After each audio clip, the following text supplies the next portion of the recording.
คลิปนี้นะครับเราก็จะมารีวิวเต็นท์ของเรากันนะครับก่อนที่เราจะลงสมอนะครับก็ให้เราสังเกตให้ดีนะครับว่าเต็นท์ของเราอยากจะหันไปในทิศทางไหน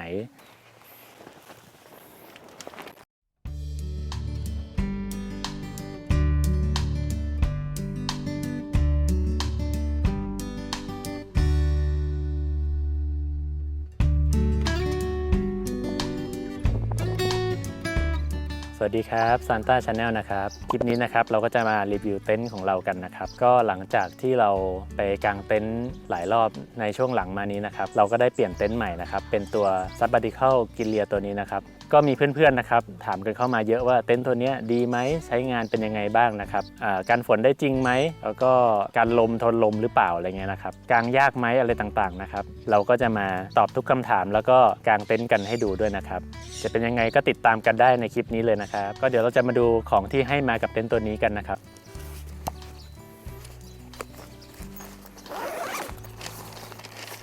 ของในกระเป๋าเต็นท์ก็จะมีประมาณนี้เลยนะครับอย่างแรกนะครับก็จะเป็นตัวไฟชีทนะครับอันนี้1ผืนนะครับอย่างที่2นะครับก็จะเป็นตัวอินเนอร์เต็นท์ที่มีมาให้ทั้งแบบ 5P แล้วก็แบบ 2P นะครับอย่างที่3นะครับอันนี้ก็จะเป็นถุงเชือกนะครับก็จะให้เชือกมาทั้งหมด10เส้นนะครับก็จะแบ่งเป็นเชือกที่ยาว2เมตร6เส้นนะครับแล้วก็เชือกที่ยาว3เมตรอีก4เส้นนะครับซึ่งก็จะมีตัวลังเชือกนะครับเป็นของ Sabbatical เลยนะถัดมาก็จะเป็นตัวสมอบกนะครับสมอบกตัวนี้ก็จะเป็นสมอบกแบบว่าเล็กๆนะครับเป็นแบบใช้งานเบื้องต้นนะฮะอันนี้ก็จะให้มา22ตัวนะครับถัดมานะครับอย่างสุดท้ายก็จะเป็นถุงเสาโครงสร้างของเต็นท์นะครับก็จะให้เสาเต็นท์มาทั้งหมด3อันนะครับอันแรกนะครับก็จะเป็นเสาตรงกลางนะครับก็จะมีความต่างกับเสาตัวอื่นเนาะเพราะว่าจะมีท่อนที่เป็นสีเทาด้วยนะครับอีก2เสาเนี่ยก็จะเป็นเสาที่อยู่ด้านข้างของตัวเต็นท์นะครับเป็นโครงสร้างหลักเหมือนกันและที่เห็นเป็นเสาเล็กตรงนี้นะครับก็จะเป็นเสาดันโครงด้านบนเนาะซึ่งก็จะมีอยู่2อันนะครับก็จะสังเกตได้เลยว่าจะมีขนาดเส้นผ่าศูนย์กลางที่เล็กกว่าเสาโครงสร้างนะครับแล้วเขาก็ยังให้ตัว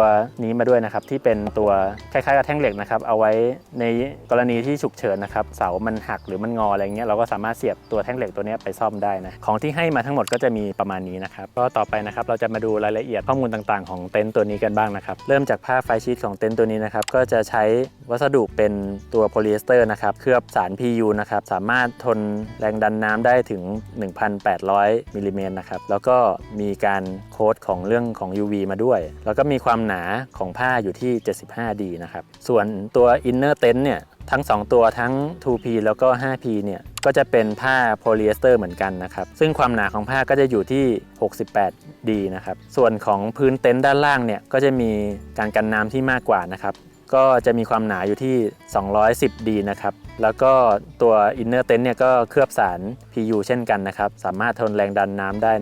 1,800 มม.เช่นกันนะครับเสาโครงสร้างของเต็นท์ตัวนี้เนี่ยเส้นผ่าศูนย์กลางก็อยู่ที่13มิลลิเมตรนะครับส่วนเสาที่ดันโครงด้านบนเนี่ยก็จะมีเส้นผ่าศูนย์กลางอยู่ที่11มิลลิเมตรนะครับสมอบกที่ให้มามีความยาวอยู่ที่20เซนติเมตรเป็นเหล็กนะเรามาดูขนาดของเต็นท์ตัวนี้กันบ้างนะครับเต็นท์ตัวนี้ก็จะมีความยาวอยู่ที่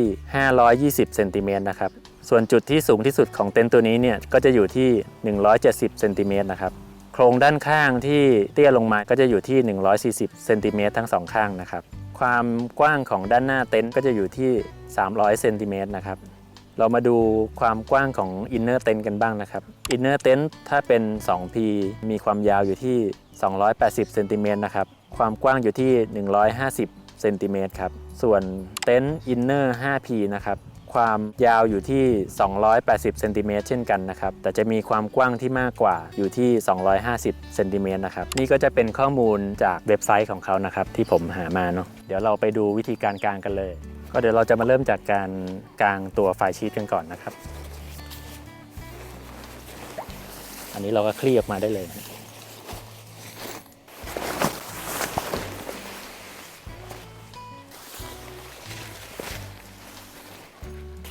อันนี้เราก็คลี่ให้สุดเลยนะครับแผ่ตัว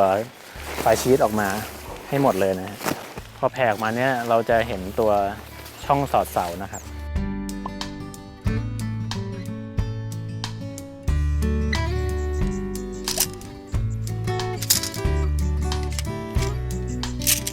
ก็พอเรากางตัวไฟชีทออกมาแล้วนะครับเราก็จะสังเกตเห็นตัวแถบ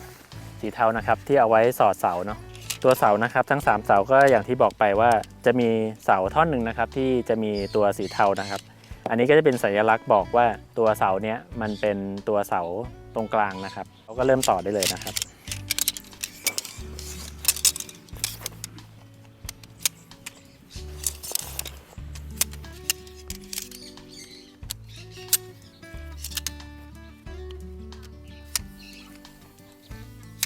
ก็เดี๋ยวเราจะเริ่มต่อเสากันนะครับอันนี้ก็ใช้ความระมัดระวังนะครับถ้าเกิดว่าเราเสียบแรงเกินไปมันอาจจะทำให้ผ้าทะลุได้นะครับเราก็อาจจะค่อยๆเนาะค่อยๆจับดึงเสียบเข้าไปนะครับให้ทะลุฝั่งนู้นนะฮะ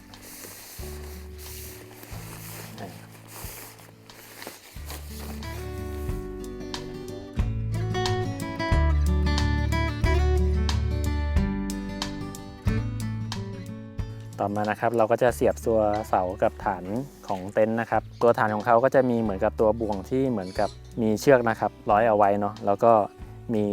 เหล็กไว้ให้เราเสียบกับตัวเสาด้วยนะครับอันนี้เนี่ยก็ต้องบอกว่าเวลาที่เราจะเสียบเสาเนี่ยเราต้องเช็คดีนะครับว่าตัวเชือกที่เอาไว้ตอกสมอตัวนี้เนี่ยอยู่ด้านนอกนะครับถ้าเกิดว่ามันหุบเข้าไปข้างในหรือว่าเชือกกำลังม้วนอยู่อะไรเงี้ยจะทำให้กางเต็นท์แล้วมันจะไม่ตึงสวยนะครับอันนี้ก็ต้องระวังกันด้วยนะนี่ก็เอาเสาเข้ามาเสียบได้เลยอันนี้เมื่อเสียบเสาฝั่งนู้นเสร็จแล้วนะครับเราก็มาเสียบอีกฝั่งหนึ่งเนาะ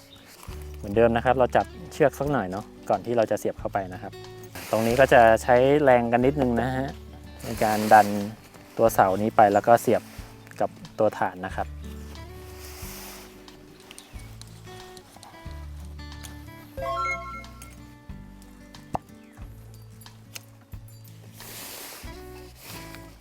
อันนี้เราก็ไล่ทำไปทั้ง3เสาเลยนะครับ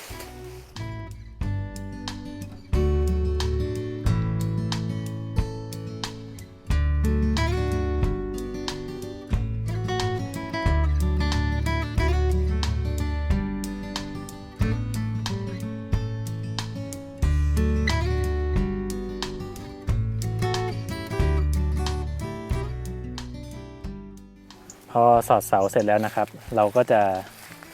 เห็นตัวนี้นะครับที่ติดอยู่กับไฟชีทเนาะเป็นเหมือนกับตัวเกี่ยวนะครับของตัวไฟชีทเราก็เอามาสแนปกับเสาได้เลยนะครับแบบนี้นะครับทำทั้ง3เสาเลยนะฮะ2ข้างเลย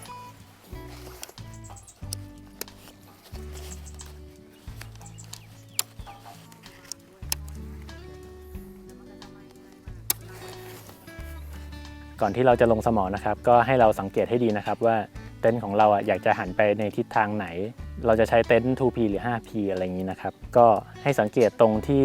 เส้นเชือกนะครับของตัวฐานของเขานะครับถ้าเกิดเป็นฝั่งของ 5P เนี่ยจะเป็นเส้นสีดำนะครับแต่ถ้าเป็นฝั่งของ 2P เนี่ยจะเป็นเส้นสีเทานะครับเพราะฉะนั้นเนี่ยเราก็อาจจะต้องเล็งให้ดีนะครับว่าเราจะใช้อินเนอร์ตัวไหนแล้วก็เราจะหันไปในทิศทางไหนจะนอนตรงไหนอะไรเงี้ยนะครับถ้าเกิดว่ายังไม่ตรงตามต้องการเราก็อาจจะเลื่อนตัวเต็นท์ให้เรียบร้อยก่อนได้นะครับ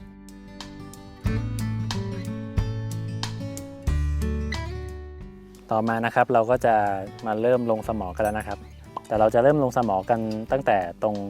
จุดปลายของเต็นท์ฝั่งใดฝั่งหนึ่งนะครับก่อนนะครับวิธีการที่จะตอกสมอนะครับคือถ้าเกิดใครที่ดูคลิปของเราเนี่ยมาหลายคลิปนะครับช่วงแรกๆคลิปของเราเนี่ยก็จะเห็นว่าเราตอกผิดนะครับการตอกผิดก็คือเป็นแบบนี้นะครับก็คือการตอกผิดก็คือเราไม่ได้ทบเชือกนะครับมันจะใช้เชือกแบบยาวๆแบบนี้เนาะแต่จริงๆแล้วเนี่ยวิธีการที่ถูกต้องก็คือเราจะต้องทบเส้นเนาะก็ให้ดึงเส้นเชือกออกมานะครับเป็นลักษณะของตัวเชือกแบบนี้นะครับเป็น2เส้นแบบนี้นะครับแล้วค่อยตอกลงไปเนาะอันนี้ก็จะเป็นวิธีที่ถูกต้องนะครับพอตอกไว้คร่าวๆแบบนี้แล้วเนี่ยก็ให้เรานะครับยกเต็นท์ทั้งหมดนะครับขึ้นมาแล้วก็พลิกไปอีกด้านหนึ่งนะครับหลังจากนั้นเราก็ดึงตัวเต็นท์ขึ้นมานะครับ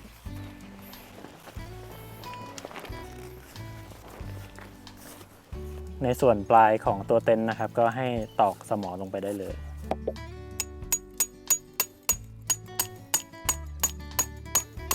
พอเราตอกสมอเสร็จแล้วนะครับเราก็มาจัดทรงเต็นท์ให้ดีนะครับดูสายให้แบบไม่พันกันแล้วก็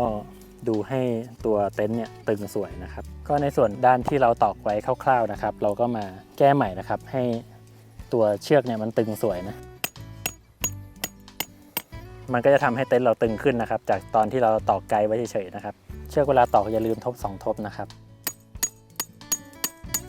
อันนี้ก็เป็นการขึ้นทรงเต็นท์นะครับเรียบร้อยแล้วต่อมาเราก็จะมาตอกสมอกับเสาทุกด้านนะครับก็จะมีทั้งหมด6ตัวนะฮะไล่ตอกไปเรื่อยๆเลยวิธีการตอกเสาเราก็จะตอกฝั่งหนึ่งไปก่อนนะครับทั้ง3ตัวเนาะพอเราจะต่ออีกฝั่งหนึ่งเราก็จะดึงตัวโครงสร้างเพื่อที่จะให้ตัวเต็นท์เนี่ยมันตึงสวยงามนะครับต่อมานะครับเราก็จะต่อตัวเสาด้านบนนะครับวิธีก็คือเราเสียบตรงกลางไปก่อนนะครับตรงโครงตรงกลางนะครับ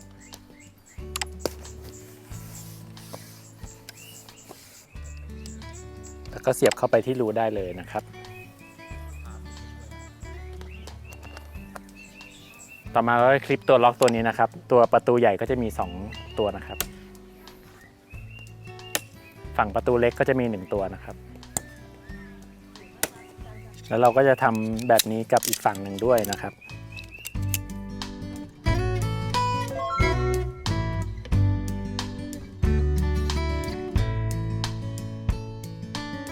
ตรงด้านหน้ากับด้านหลังนะครับก็จะมีเป็นเหมือนกับช่องระบายอากาศ3เหลี่ยมเนาะ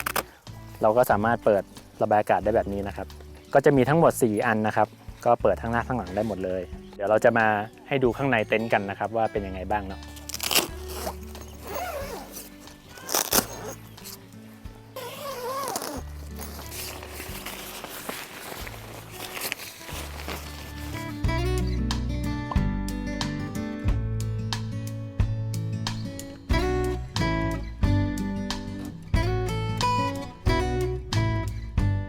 อันนี้คือตรงกลางนะครับที่จุดที่สูงที่สุดของตัวเต็นท์นะครับ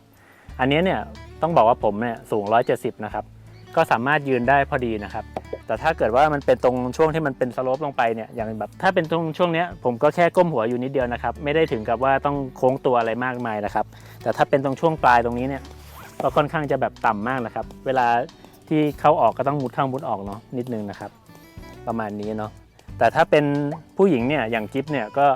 สามารถจะยืนได้สบายเลยนะครับไม่ได้ติดหัวตรงไหนเลยเพราะว่ากิฟเนี่ยสูง155นะครับเขาก็จะเดิน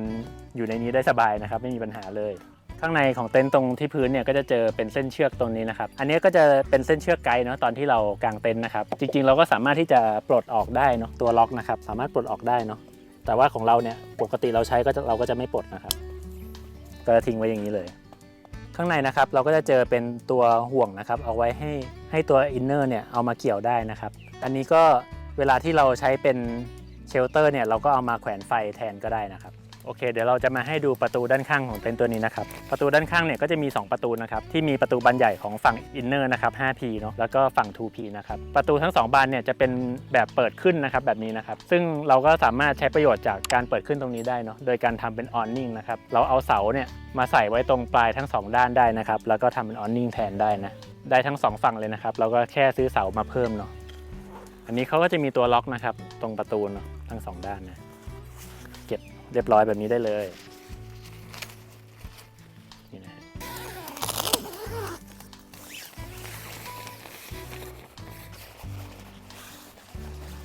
ส่วนประตูด้านหน้าของเต็นท์นะครับอันนี้ก็เป็นระบบที่เปิดขึ้นเหมือนกันนะครับเราก็สามารถตั้งเป็นออนนิ่งได้เหมือนกันนะครับจะมีตัวรูตาไก่ของที่ใส่ตัวเสาได้อยู่แล้วนะครับเราก็ซื้อเสามาใส่ตรงปลายเนาะเดี๋ยวเราจะไล่เปิดประตูทั้งหมดนะครับให้ดูว่าเวลาเปิดทั้งหมดแล้วเป็นยังไงนะครับ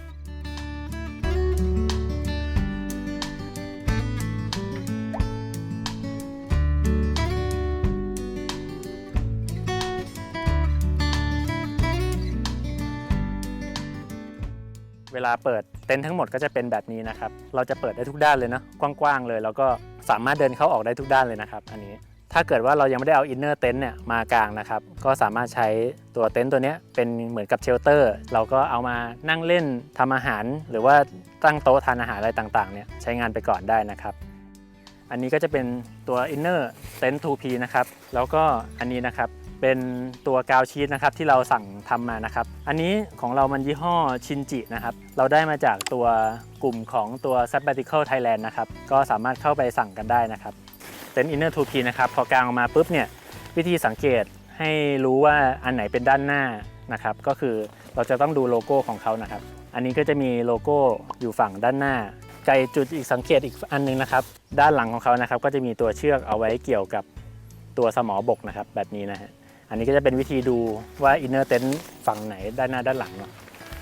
โอเคอินเนอร์เต็นท์นะครับก็จะมีตะขอเกี่ยวนะครับแบบนี้เนาะหลายๆตัวนะเราก็ทยอยเกี่ยวเข้าไปที่ตัวห่วงของไฟชีทนะครับอันนี้เราก็อาจจะเกี่ยวจากด้านหลังก่อนก็ได้นะครับเพื่อความง่ายนะ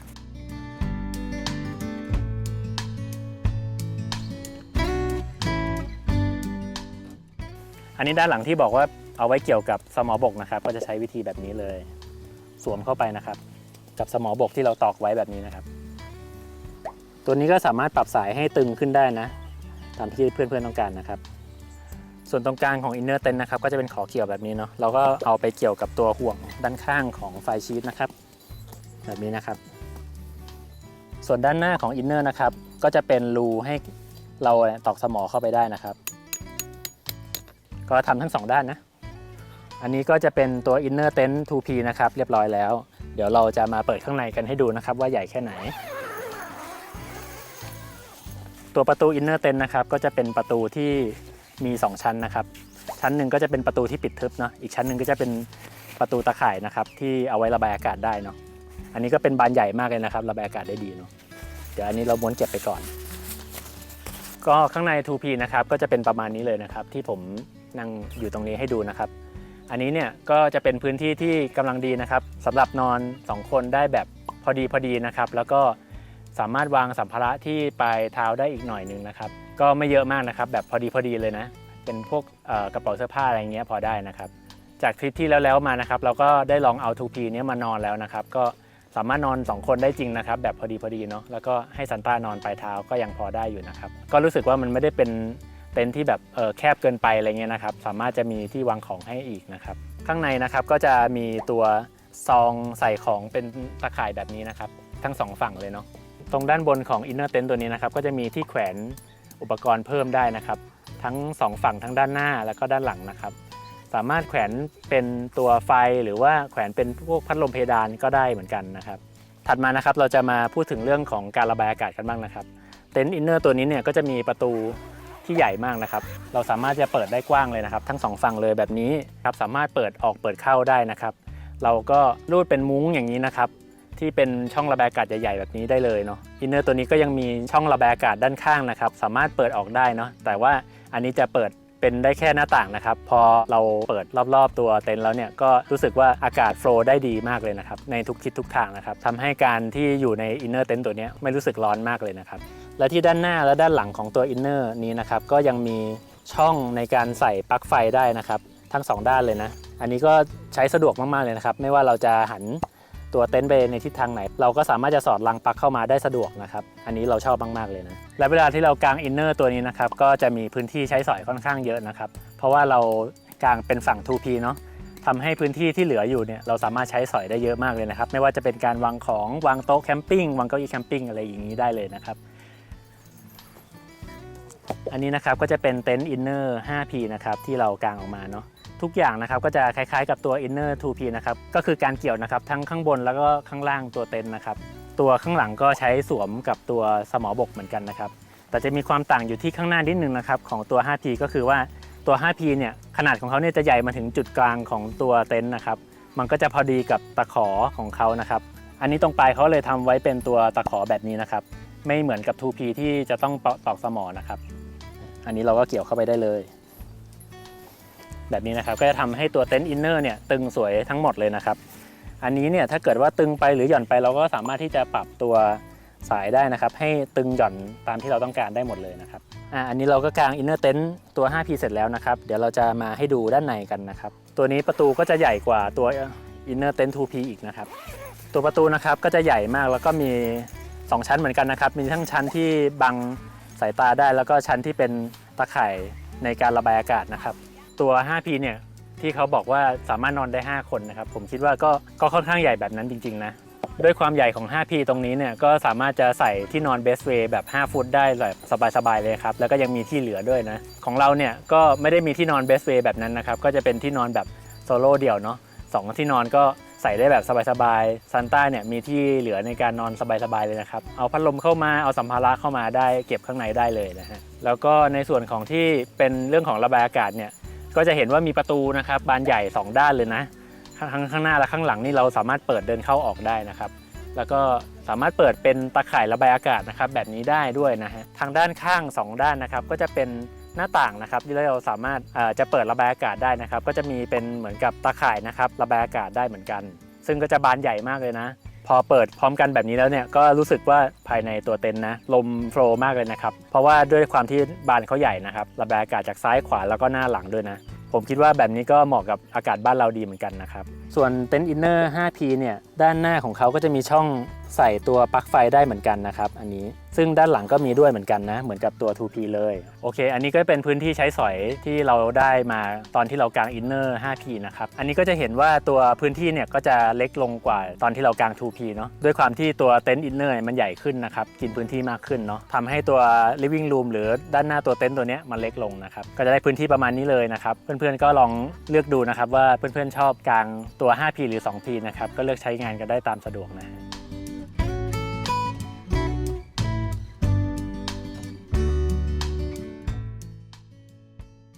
อันนี้เดี๋ยวเราจะมาลองขึงเชือกกับเต็นท์ให้ดูกันนะครับด้านข้างของเต็นท์เนี่ยก็จะมีตัว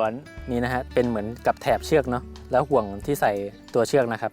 มันจะสามารถที่จะคลี่ออกมาแบบนี้ได้เนาะแล้วก็ให้เราพันไปก่อนเราสามารถจะพันแบบนี้แล้วก็ร้อยเชือกออกมานะครับก็จะเป็นได้ลักษณะแบบนี้เนาะเชือกที่เราจะใช้นะครับก็เป็นเชือกที่เป็นเชือกยาว2 เมตรนะครับที่เขาให้มานะฮะเราก็มาร้อย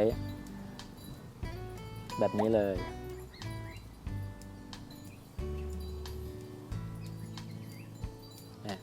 แบบนี้นะครับก็จะสามารถผูกกับตัวเต็นท์ได้แล้วอันนี้เราก็มาตอกสมอนะครับแล้วก็ปรับความตึงที่ตัวเร่งเชือกได้เลยเท่านี้ก็จะเป็นการขึงเชือกให้กับตัวเต็นท์ได้แล้วนะฮะที่ส่วนด้านหน้าของเต็นท์นะครับทั้ง2ฝั่งเนาะก็จะมีตัวรูนะครับเอาไว้ให้เราร้อยเชือกแล้วก็ดึงตัวเต็นท์ได้เหมือนกันเนาะอันนี้เราก็จะใช้เป็นเชือก3 เมตรนะครับที่เขาให้มาเช่นกันเนาะเรามาร้อยกับรูตรงนี้ได้เลยนะครับ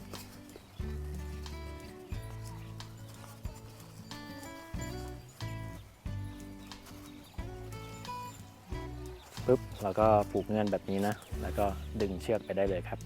แต่ด้านหน้านี้เราจะไม่ดึงไปที่ด้านหน้าตรงๆนะครับเราจะดึงมาแบบเฉียงๆเนาะก็อาจจะดูเป็น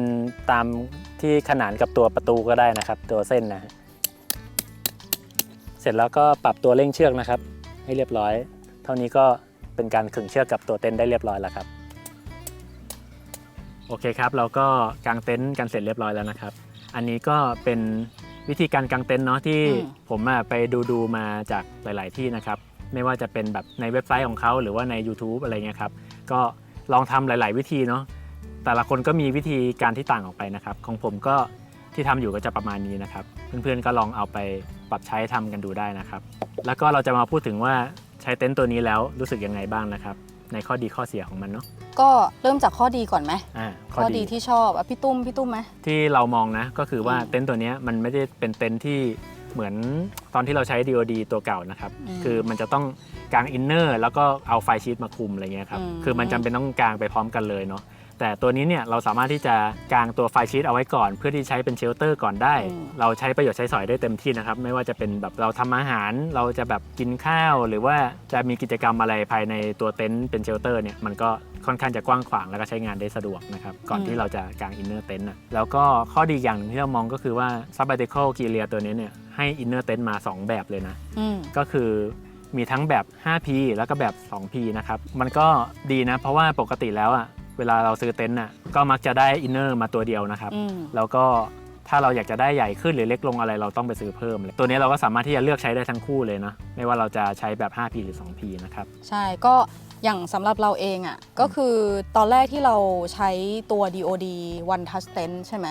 ไซส์ M คือเราก็รู้สึกว่าเวลาเราอยู่ในเต็นท์กับซันต้าพื้นที่มันก็ค่อนข้างโอเคอะไรเงี้ยมันเรียกว่าพอดีละกันแต่ว่าคราวนี้พอเวลาเรากางเต็นท์ไปนานๆเราไปกันหลายทริปเรามีอุปกรณ์เพิ่มขึ้นเพราะฉะนั้นแบบเราก็รู้สึกว่าเราอยากได้เต็นท์ใหม่ที่มันมีพื้นที่ในเต็นท์ที่มันมากขึ้นเนาะแล้วก็รู้สึกว่าอย่างที่พี่ตุ้มบอกเลยว่าชอบที่มันมีอินเนอร์2 อันด้วยคือบางทีเราอาจจะอยากกาง 2P เป็นแบบพอดีตัวก็กางได้หรือว่า ของน้อยๆอะไรอย่างงี้ ของ มา 2P น้ ก็ได้ อยๆมา 2P อะไรอย่างเงี้ยหรือว่า 5P ที่แบบว่าเป็นเหมือนกับว่าเรานอนแบบสบายๆเลยอะคือเรารู้สึกว่า 5P อะเวลากลางอะมันพื้นที่มันเยอะมากแล้วนอกจากพื้นที่เยอะอะมันก็ระบายอากาศอะดีมากมันแบบมันโปร่งมันโล่ง แบบระบายอากาศได้ดีเราว่าอันเนี้ยเหมาะกับใช้ที่เมืองไทยเนาะ เปิดแล้วอากาศมันก็โฟลว์แบบทุกด้านอะไรอย่างเงี้ย ใช่ ดี แล้วก็แบบถึงว่ากลัวจะฝนตกหรืออะไรอย่างเงี้ยเราก็เหมือนปิดตัวออนนิ่งลงมาแล้วแง้มไว้นิดนึง ก็ยังระบายอากาศได้ แล้วนอกจากพื้นที่เยอะอะขอบหน้าต่างอะมันสูงขึ้นจากพื้นนิดนึงทำให้ซันต้าเขาเหมือนแบบไม่ได้มองหน้าต่างตลอดเวลาที่เขานอนอะไรแบบเนี้ยอันนี้ก็เป็นข้อเล็กๆดีเทลที่เราชอบอะไรแบบเนี้ย สำหรับคนที่มีหมาไปด้วยเนาะอันเนี้ยก็สำคัญเพราะว่าถ้าเกิดมีช่องเปิดให้เขาเห็นข้างนอกเขาก็จะแบบคอยจะไม่นอนนะเนาะคอยจะมองไปข้างนอกอะไรเงี้ยครับ แล้วก็นอกเหนือจากนั้นที่สำคัญเลยที่ชอบอีกอย่างหนึ่งมากๆก็คือทรงของมันคือทรงของเต็นท์อะคือส่วนตัวเรารู้สึกว่ามันเท่แล้วก็สีทั้งสีตัวเต็นท์ด้วยที่เป็นแบบสีแทนๆเนาะแล้วก็ตัวแบบเสาหรืออะไรที่มันเป็นสีดำอะไรอย่างเงี้ยเราก็รู้สึกว่าสีมันตัดกันแล้วมันก็เข้ากันได้กับของสีครีมหรือสีแทนเนาะหรือกับของที่เป็นสีดำก็ยังสามารถเข้าได้กับแบบพวกอิสเซอรี่อื่นๆอะไรอย่างเงี้ยเราก็รู้สึกว่ามันค่อนข้างหลากหลายในการใช้งานมากตัวเนี้ยใช่แล้วเราก็ชอบแบบเส้นสายของมันเนาะเวลาเรากางแล้วอ่ะคือเส้นสายมันค่อนข้างจะแบบพวกแบบลู่ลมอ่ะแบบเตี้ยๆแล้วเป็นเหมือนแบบหมอบๆหน่อยแล้วก็มันก็จะมีเส้นที่แบบพุ่งๆอะไรเงี้ยทำให้เรารู้สึกว่ามันแบบดูเท่จังอะไรเงี้ยแล้วก็อีกฟังก์ชันหนึ่งที่ชอบมากๆเลยก็คือว่ามันใช้งานได้ข้างหน้าตัวเต็นท์น่ะเป็นทรงยาวอย่างเงี้ยก็เป็นหน้าเต็นท์ได้หรือว่าจะเป็นหน้าเต็นท์แบบด้านข้างก็ได้อย่างสมมุติว่าครั้งเนี้ยทริปเนี้ยเรามาใช่ไหมวิวภูเขาเราจะอยู่ข้างๆเราก็สามารถที่จะแบบเหมือนก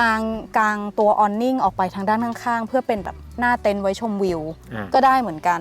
คือมันเลยค่อนข้างแบบมีความหลากหลายในการใช้งานของตัวออนนิ่งด้วยจริงด้วยความที่มันเปิดได้ทุกด้านเลยเนาะเราจะเลือกเปิดฝั่งซ้ายหรือฝั่งขวาหน้าหรือหลังมันเหมือนกันเลยครับใช่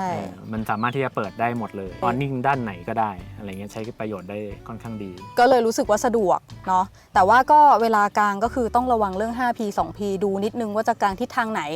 อะไรอย่างนี้นิดนึงแล้วก็อินเนอร์เนี่ยมี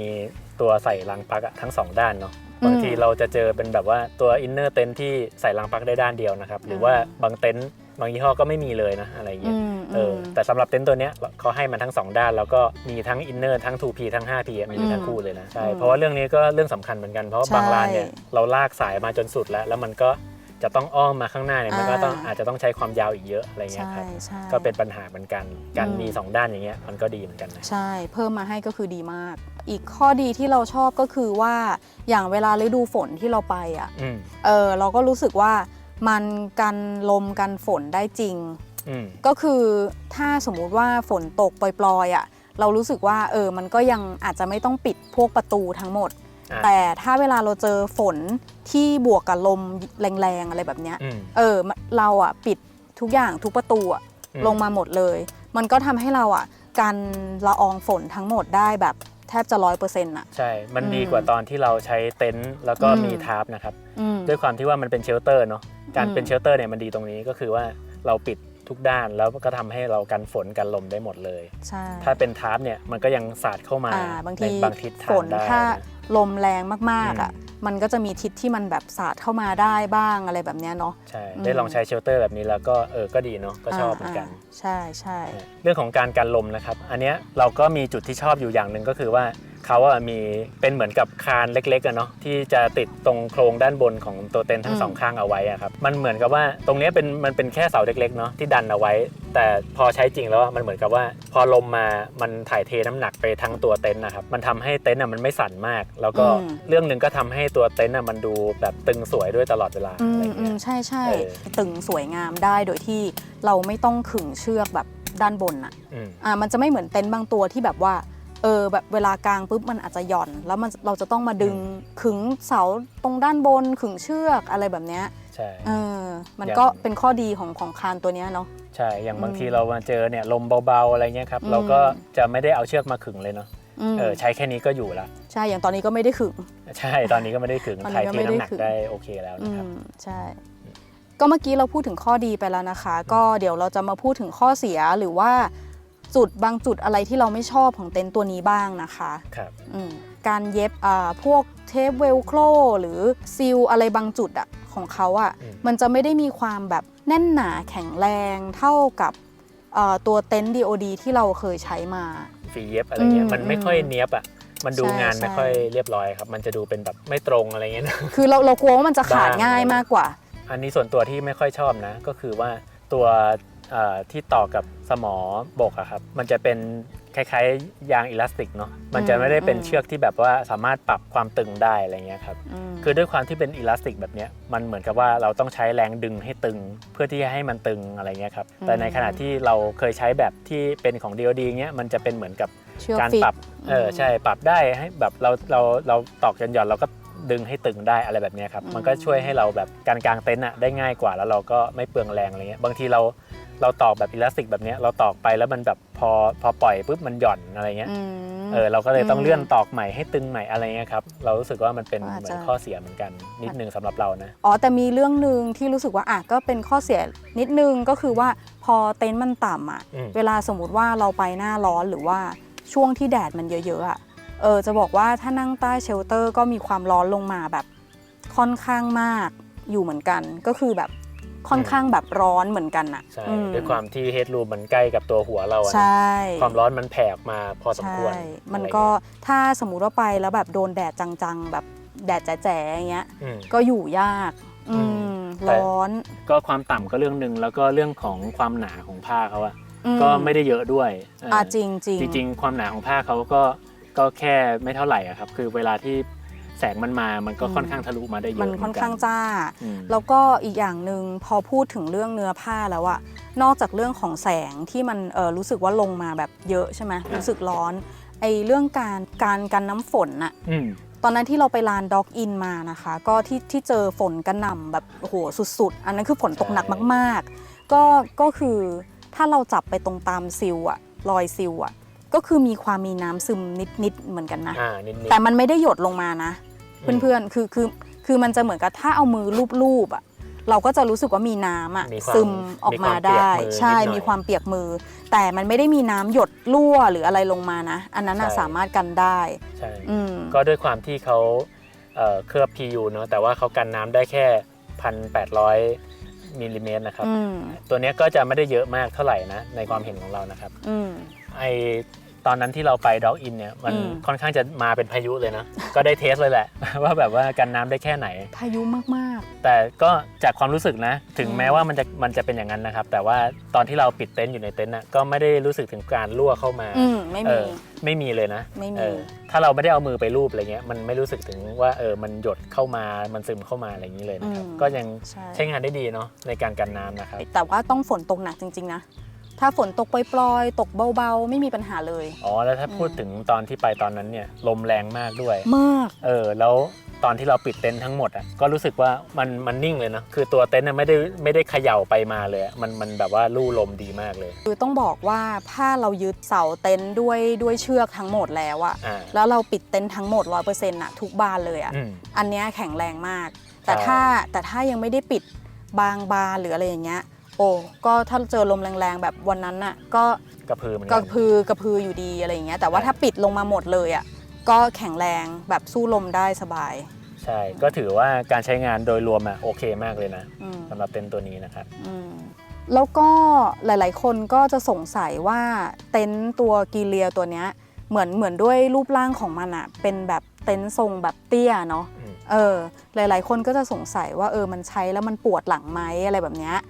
แบบก้มเข้าก้มออกมีปวดหลังมั่งหรือเปล่าอะไรเงี้ยนะคะก็สำหรับพวกเราอ่ะยังถือว่ารับได้ก็คือด้วยความที่เราอ่ะสูงแค่150แล้วก็พี่ตุ้มอ่ะสูงแค่170เพราะฉะนั้นคู่เราเป็นคู่ที่ไม่ได้สูงมากเท่าไหร่ตัวไม่ได้สูงมากเพราะฉะนั้นเวลาแบบเข้าออกหรืออะไรแบบนี้ค่ะเวลาขนของหรือแบบการเดินเข้าออกอะไรอย่างเงี้ยก็ต้องมีก้มบ้างแต่ว่าเราถือว่าเรารับได้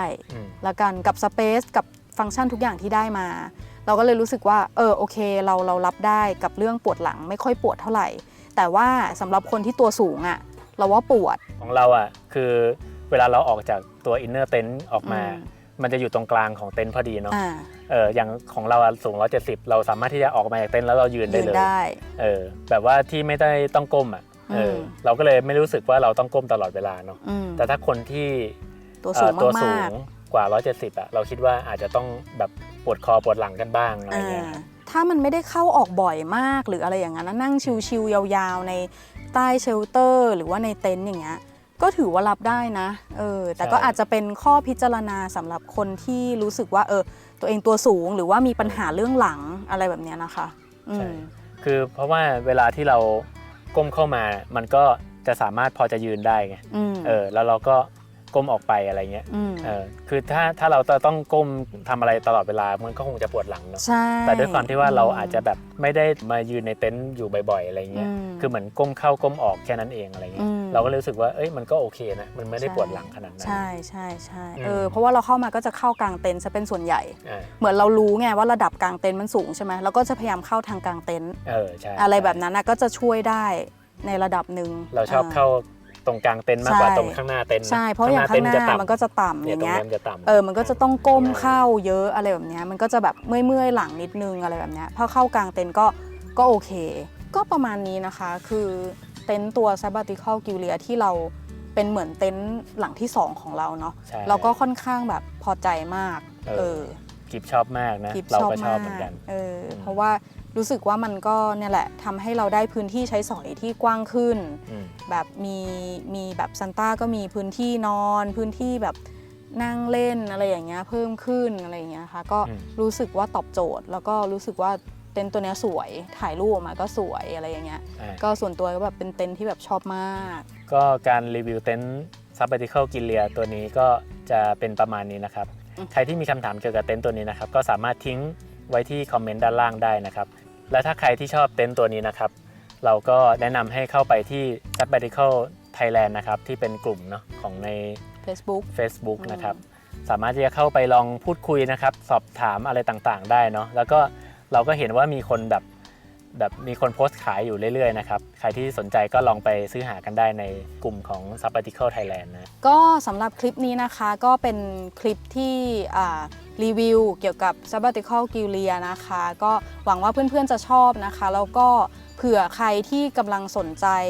เต็นท์แบบสไตล์นี้เนาะหรือว่าเต็นท์รุ่นนี้นะคะก็หวังว่าจะได้ข้อมูลไปแบบประกอบการพิจารณาของตัวเองเนาะแบบว่าชอบไม่ชอบส่วนไหนอะไรยังไงก็ลองคอมเมนต์พูดคุยกันด้านล่างได้นะคะหรือว่ามีคำถามอะไรเพิ่มเติมนะคะก็ลองคอมเมนต์ไว้นะคะแล้วเดี๋ยวเราจะมาอ่านกันเนาะแล้วถ้าเราหาคำตอบหรืออะไรได้พูดคุยกันก็เดี๋ยวจะคอมเมนต์ไว้ด้านล่างนะคะ